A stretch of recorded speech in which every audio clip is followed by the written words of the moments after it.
Jesús es mi inspiración.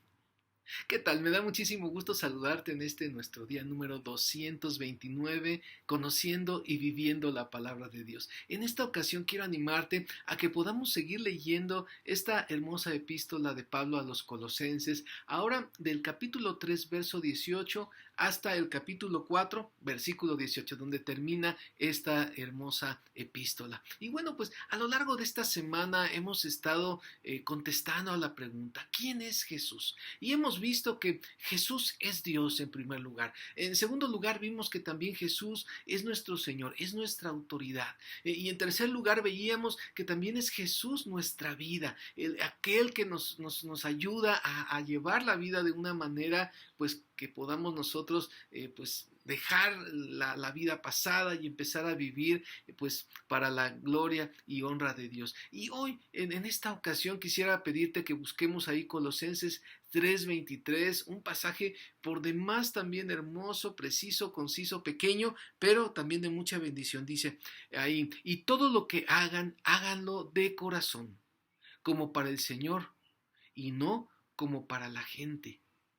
Todo lo que hagan, háganlo de corazón. Esto es algo muy hermoso. Por eso es que Jesús inspira nuestro corazón, porque necesitamos permear nuestra vida con Jesucristo, porque solamente Él nos puede inspirar a hacer las cosas lo mejor posible. Qué diferente es cuando hacemos las cosas para la gente y qué diferente es cuando hacemos las cosas para Dios. Seguramente cuando le agregamos ese ingrediente de hacerlo para Dios, las cosas las hacemos mejor. Así debe de ser. Y nuestro fin es que cada cosa que hagas en tu trabajo, cada cosa que hagas en la escuela, cada labor que hagas en tu hogar, pues cada cosa que hagas para tu colonia, eso debe de ser hecho para Dios, y entonces seguramente lo vas a hacer de una mejor manera, con una mejor intención, y es precisamente que el Señor nos inspira a poder ser mejores en todas las áreas de nuestra vida,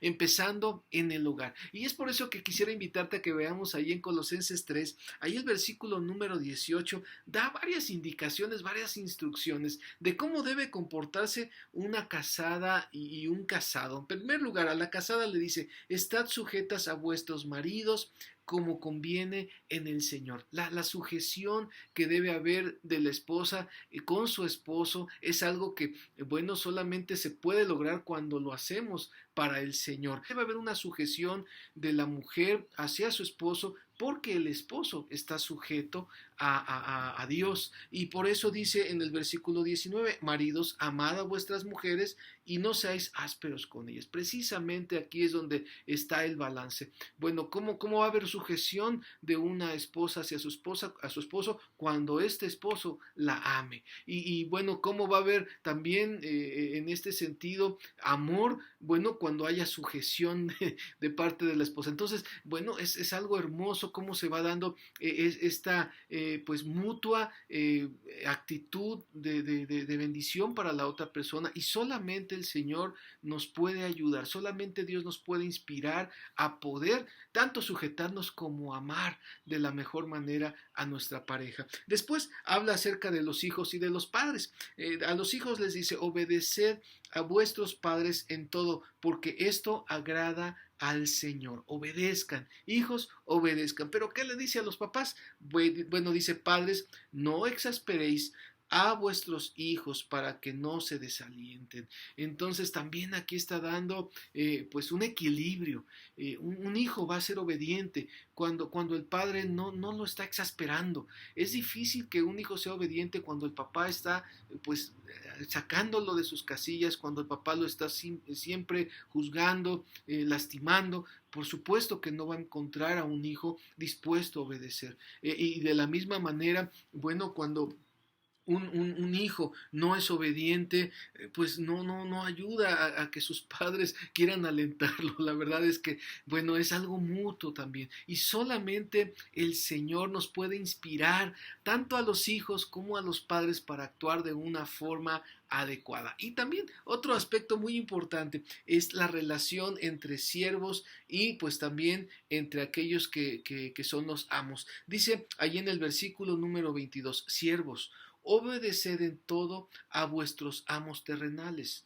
Dice, no sirviendo al ojo como los que quieren agradar a los hombres, sino con corazón sincero, temiendo a Dios. Es decir, cuando uno trabaja, uno es obediente porque tiene uno temor de Dios. Lo mismo es lo que cada una de las otras relaciones en la familia tiene que empezar a ocurrir. Uno teme a Dios, por eso uno es buena esposa. Uno teme a Dios, por eso me comporto como buen esposo. Si yo temo a Dios, voy a comportarme como un buen hijo. Si yo temo a Dios, voy a ser un buen padre y voy a alentar a mi hijo en lugar de desalentarlo. Y del mismo modo, cuando yo trabajo en algún lugar, debo temer a Dios. Y eso me va a ayudar a ser obediente, a no hacer cosas indebidas, a no robar, a no perder el tiempo en mi trabajo. Todo eso es porque Jesús nos está inspirando, porque además de ser un mandato que el Señor nos está dando en este pasaje, bueno, pues la verdad es que la fuente para que nosotros podamos hacerlo viene solamente a través de Jesucristo, quien nos ha amado primero, como veíamos en los versículos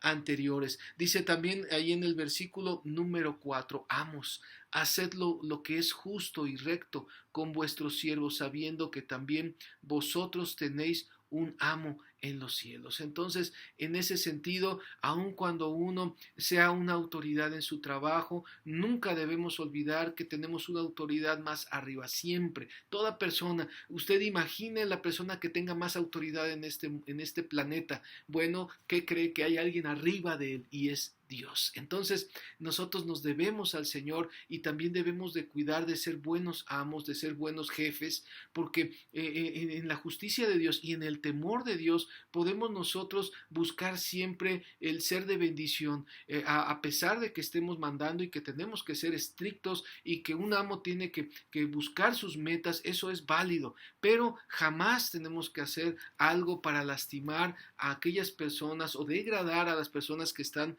a nuestro cargo. Entonces, pues eso es lo que Dios nos pide en cuanto a las relaciones, tanto con la familia como en la cuestión laboral. Ahora, también el Señor nos anima en segundo lugar a perseverar en la oración. Tenemos que ser personas perseverantes. Él nos inspira a perseverar en la oración. ¿Quién no quiere platicar con alguien que nos fortalece, que nos trae paz, que nos alienta en nuestro corazón? Y es ahí donde radica el deseo y el anhelo de estar siempre con el Señor, de estar orando y de estar velando, porque sabemos que el Señor nos escucha y porque sabemos que el Señor tiene el control de todo y Él obrará de acuerdo a su voluntad. Dice aquí que algo por lo que debemos de estar orando particularmente y bueno, velando con acción de gracias es para que el Señor, nos dice en el verso 3, nos abra puertas para la palabra.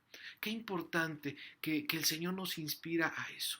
¿Por qué? Porque cuando uno siente el amor de Dios, bueno, uno quiere expresarlo a las demás personas. Cuando uno también a través de la palabra de Dios, uno es edificado en todas las áreas de su vida, de la misma manera vamos a quererlo hacer con todas las personas y vamos a querer proclamar. Y por eso le vamos a pedir a Dios, Señor, pues abre puertas para que tu palabra se extienda. O como dice más adelante, para andar sabiamente, versículo 5, para con los de afuera, redimiendo el tiempo. Esto es también algo que debemos tener muy en cuenta, que podamos nosotros andar sabiamente. Cuando nosotros, bueno, no andamos sabiamente, es difícil que el Evangelio pueda proclamarse. Necesitamos ser testimonio y actuar con sabiduría. Y dice el versículo 6, sea vuestra palabra siempre con gracia, sazonada con sal, para que sepáis cómo debéis responder a cada uno. Y esto es algo muy importante, porque hay veces que pensamos diferente y seguramente cuando uno ya abre una conversación con otra persona, las personas nos dicen lo que creen y muchas veces no es lo que Dios quiere que creamos. Y entonces, ¿cómo hablarle a esa persona de Cristo? ¿Cómo tener sabiduría para andar con Él y expresar sabiamente también y con sazón en nuestras palabras el amor de Cristo, la palabra de Dios, sobre todo cuando es contrario. Y es algo que Pablo precisamente le está diciendo a los colosenses. Veíamos que había una doctrina que hablaba contra Cristo, pero nosotros tenemos que aprender siempre a andar sabiamente con ellos, a hablarles de la palabra, pero con sazón. Es decir, pues no ofendiendo, no siendo abruptos, no lastimando, no utilizando las diferencias para discutir o para lastimar a otras personas. Entonces, pues bueno, hoy hemos aprendido que el Señor es el único que nos puede inspirar para poder tener una conducta y una actitud de esta manera. Y yo quiero animarte a que podamos orar y pedirle a Dios que nos dé sabiduría, que nos ayude en estas áreas que acabamos de ver y de analizar en este hermoso tiempo. Vamos a orar. Bendito Señor Dios Todopoderoso. Gracias, Señor, porque a través de tu palabra hoy podemos aprender que solamente tú nos puedes inspirar para actuar con amor, para poder estar bien en nuestra familia, bien en nuestro trabajo. Gracias porque tú nos alientas a cada uno, Señor, a vivir en tu temor, a vivir, Señor, siempre buscando agradarte a ti antes que cualquier otro. Gracias, Señor, también porque en este día tú nos hablas de poder hablar de tu palabra, pero, Señor, te pedimos que nos des sabiduría porque a veces terminamos discutiendo, pero solamente tú, Señor, nos puedes dar ese sazón al abrir nuestra boca, ese andar, pues también sabiamente con las personas que no te conocen. Señor, te pedimos tu bendición y ayúdanos para que este día podamos amar y podamos proclamar tu palabra. En el nombre de nuestro Señor Jesucristo te lo pedimos. Amén. Que el Señor te bendiga y si Él lo permite nos vemos en la próxima.